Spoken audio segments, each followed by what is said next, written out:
ಅಂದ್ರೆ 3.5 ವರ್ಷ ಆಗಿದೆ. 3.5 ವರ್ಷಕ್ಕೆ నేను చెప్తాను మళ్ళీ వస్తాను. ಈ ತಾಲೂಕಿನಲ್ಲಿ ಯಾರು ಕೂಡ ಬಿಲ್ಡಿಂಗ್ ಕಟ್ಕೊಂಡಿಲ್ಲ. ಇಷ್ಟು ಬೇಗ 3.5 ವರ್ಷಕ್ಕೆ ಬಿಲ್ಡಿಂಗ್ ಕಟ್ಕೊಂಡಿದ್ದಾರೆ ಅಂದ್ರೆ ನಿಜಕ್ಕೂ ಕೂಡ ಈ ಸಂಘನ ಬಹಳ ಚೆನ್ನಾಗಿ ನಡೆಸ್ಕೊಂಡು ಹೋಗಿದ್ದಾರೆ ಅಂತ ಹೇಳಿ ನಾವು ಹೇಳಬೇಕಾಗ್ತದೆ. ಈ ಸಂಘ ಪ್ರಾರಂಭ ಆಗಬೇಕಾದ್ರೆ ಬಹಳ ವರ್ಷಗಳಿಂದ ಕೇಳ್ಕೊಳ್ತಾ ಇದ್ದೆ ನಾನು. ಗೊತ್ತಿದೆಯಾ ಇಲ್ವೋ ಎಲ್ಲರಿಗೂ ಗೊತ್ತಿದೆ. ಬ್ಯಾಟ್ನೂರ್లో ಡೈರಿ ಸೇಂಡಪ್ಪ, ಬ್ಯಾಟ್ನೂರ್లో ಡೈರಿ ಸೇಂಡ ಅಂದ್ರೆ ಯಾರು ಮುಂದೆ ಬರ್ಲಿಲ್ಲ.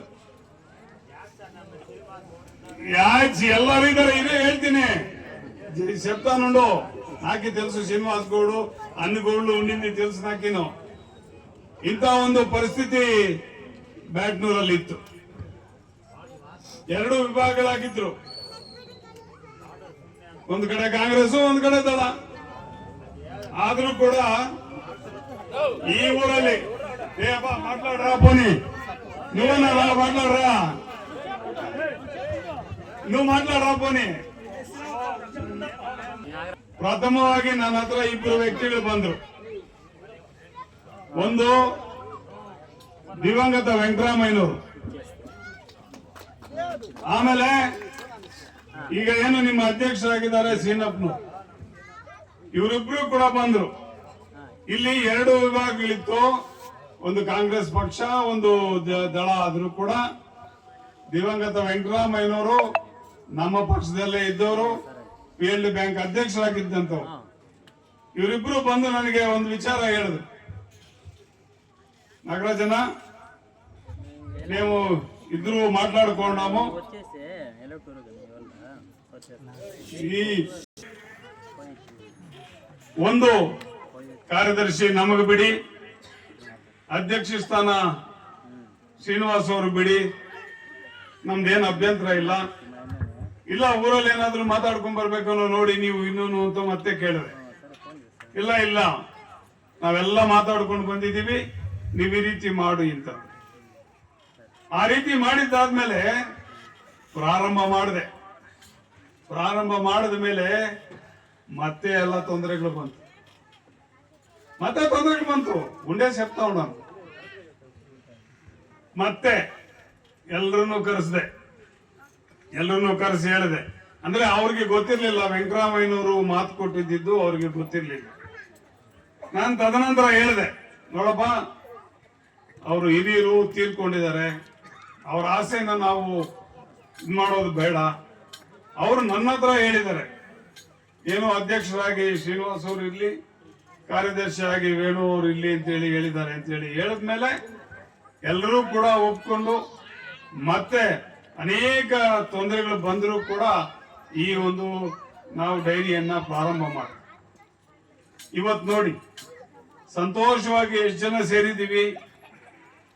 ಏನು ನಾವು ಇವತ್ತು ಬರೀ ಒಂದು 4 ವರ್ಷಕ್ಕೆ ಅತ್ಯುತ್ತಮವಾದಂತಹ ಒಂದು ಡೈರಿ ಕಟ್ಟಡವನ್ನು ಕೂಡ ನಾವು ಇವತ್ತು ಸ್ಥಾಪನೆ ಮಾಡ್ಕೊಂಡಿದ್ದೀವಿ. ಒಂದು ಸಹಕಾರಿ ಸಂಸ್ಥೆಯ ಡೈರಿಯನ್ನ ಪ್ರಾರಂಭ ಮಾಡಿದ್ರೆ ಏನು ಅನುಕೂಲ ಇರುತ್ತೆ ಅನ್ನೋದನ್ನ ಇದೊಂದು ನಿರ್ದೇಶ. సర్కారీ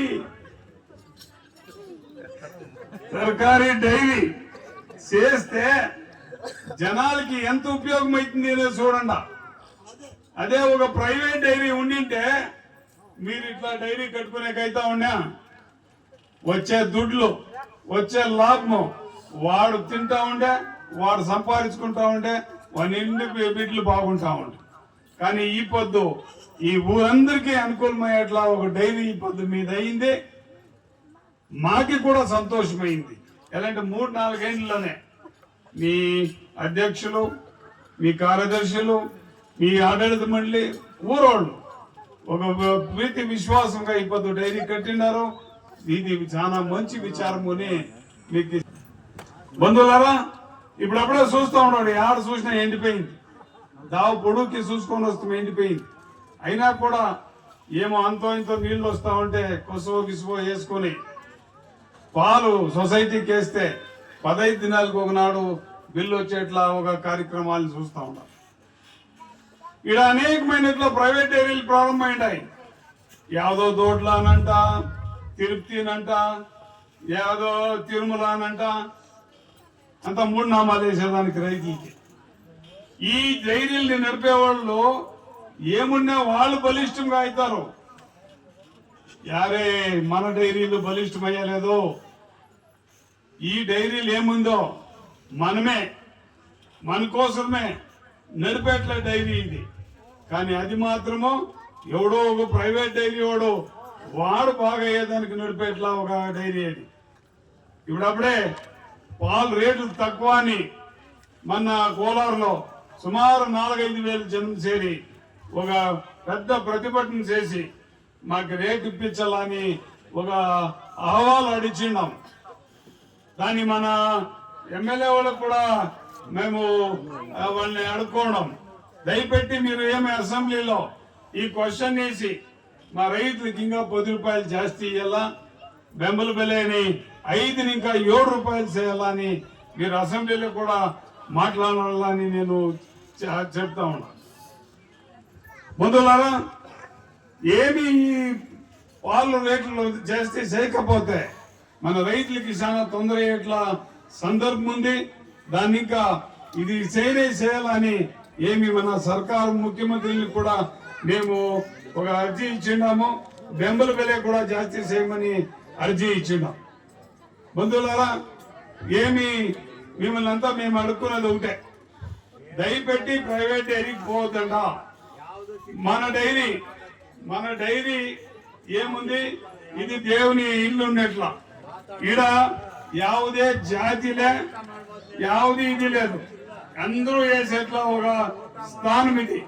ఇట్లా దీన్ని బాగా చేసుకొని పోతే నీకే మంచిది అని చెప్పి నా 2 మాటలు ముగిస్తా ఉన్నాను. జై హింద్, జై కర్ణాటక.